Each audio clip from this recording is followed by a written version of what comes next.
Hi, I'm Beth Doglio, and I represent the 22nd Legislative District, Olympia, Lacey, Tumwater, North Thurston County. And I serve as your chair of the House Environment and Energy Committee. As you know, all the things that we do around energy are about making sure that you have light and heat and cooling, if necessary, in your homes, in your business, that it's reliable and affordable. And we have a lot of very significant goals that the legislature has passed in the last few years that put us on a track towards 100% clean electricity by 2045.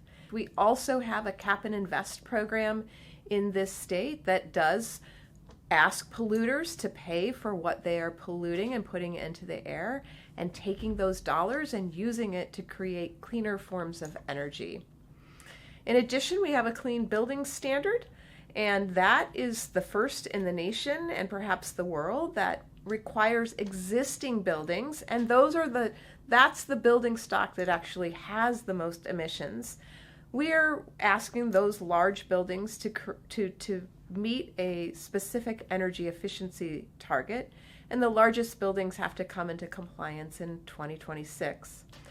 So we've done all of these programs. We have a suite of programs that really put Washington in a great place to address our climate crisis.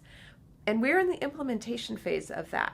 And it's got a lot of challenges. And so what this session in many ways in the energy sector is looking at is how do we actually implement these programs, make them work for Washingtonians, whether you're a large industrial customer or you are a business or a homeowner. We want these programs to work for you, and also we want them to work for our planet, right? So it's hard to really make that happen.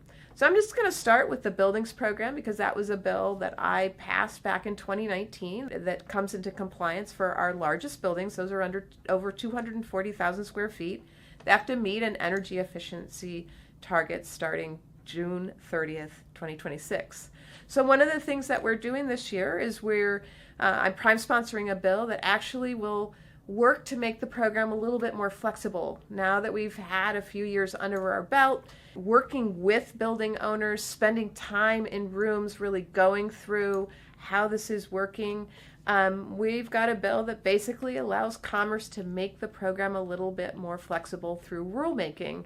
Of course, rulemaking brings all the stakeholders together and establishes a consistent set of rules that everyone will operate under. So we might be able to extend the deadline for compliance. You're making good effort, but you haven't quite figured out how to pay for it, and it's taking a little bit longer than you thought. So maybe we're going to extend some of those deadlines as long as there's a good faith effort that you can prove you're taking.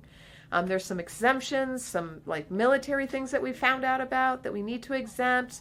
So Commerce will have some of that rulemaking authority to make those things happen.